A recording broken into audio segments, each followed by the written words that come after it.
ওপেনিংয়ে তরুণ জিশান আলম, 3 নম্বরে খেলবেন power hitter Sabbir Rahman. Pace ইউনিটের নেতৃত্বে থাকবেন হাসান মাহমুদ। বাংলাদেশের এশিয়া কাপে সুযোগ না পাওয়া একাদশ যেন আরো বেশি শক্তিশালী। সুযোগ পাওয়া 15 জনের বাইরে আছে আরো একাধিক বড় নাম, যারা ম্যাচ জিতাতে পারেন যে কোনো প্রতিপক্ষের বিপক্ষে।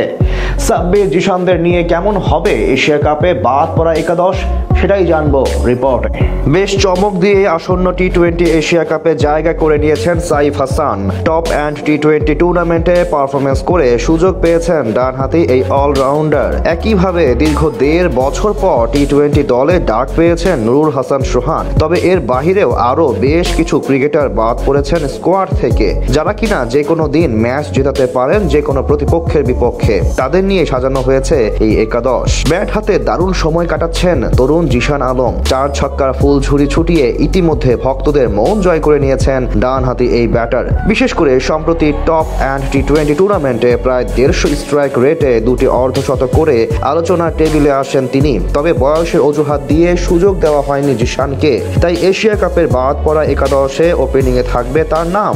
জিশানের সঙ্গী হিসেবে থাকতে পারেন অভিজ্ঞ বাঁহাতি ওপেনার সৌম্য সরকার। এশিয়া কাপের মূল স্কোয়াডে জায়গা হয়নি তার, যদিও 16 নম্বর সদস্য হিসেবে আরব আমিরাতের বিমানে উঠবেন তিনি। 3 নম্বরে থাকবেন টি-20 এশিয়া কাপে এখন অব্দি বাংলাদেশের সর্বোচ্চ রানের মালিক সাব্বির রহমান। 2016 আসরে টুর্নামেন্ট সেরা হয়েছিলেন এই পাওয়ার হিটার। এছাড়া টাইগার ব্যাটারদের মধ্যে এশিয়া কাপে একমাত্র অর্ধশতক করার কীর্তি রয়েছে তার, তাই ওয়ান ডাউনে সাব্বিরই হতে পারেন সেরা অপশন। মিডল অর্ডারে ক্যাপ্টেন হিসেবে থাকবেন নাজমুল হোসেন শান্ত। জাতীয় দল থেকে 3 ফরম্যাটের অধিনায়কত্ব ছাড়ার পর টি-20 দল থেকে বাদ পড়েন এই বাঁহাতি ব্যাটার, যার সুবাদে এবার এশিয়া কাপেও নাম নেই তার। তাই বাদ পড়া একাদশে অধিনায়ক হিসেবেই সুযোগ পাবেন তিনি। তার সঙ্গে আরো থাকতে পারেন ওয়ানডে কাপ্তান মেহেদী হাসান মিরাজ। অফ স্পিনের সঙ্গে ব্যাট হাতেও বেশ ভালোই কার্যকর হতে পারেন এই অলরাউন্ডার। তবে স্ট্রাইক রেটের কারণে অতিরিক্ত খাতায় নাম উঠেছে তার। তাদের সাথে মিডল অর্ডারে আস্থা কুড়াতে পারেন আরেক hard hitter batsman Yasir Ali Rabbi. দলে উইকেট কিপার হিসেবে থাকতে পারেন তরুণ পাওয়ার হিটার মাহিদুল ইসলাম অঙ্কন।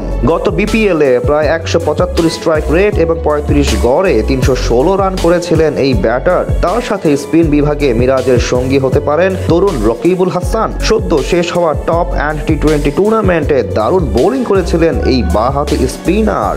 পেস বিভাগের নেতৃত্বে থাকতে পারেন ডানহাতি তারকা পেসার হাসান মাহমুদ, যাকে এশিয়া কাপের অতিরিক্ত সদস্য হিসেবে রাখা হয়েছে। তার সাথে জুটি গড়ার সামর্থ্য রাখেন সবশেষ গ্লোবাল সুপার লিগে দুর্দান্ত পারফর্ম করা টেস্ট দলের সদস্য খালেদ আহমেদ এবং ইবাদত হোসেন চৌধুরী। সব মিলিয়ে বলা চলে এশিয়া কাপে বাদ পড়াদের নিয়ে গড়া একাদশ বেশ ব্যালেন্স, যারা কিনা যে কোনো প্রতিপক্ষকে হারাতে সক্ষম।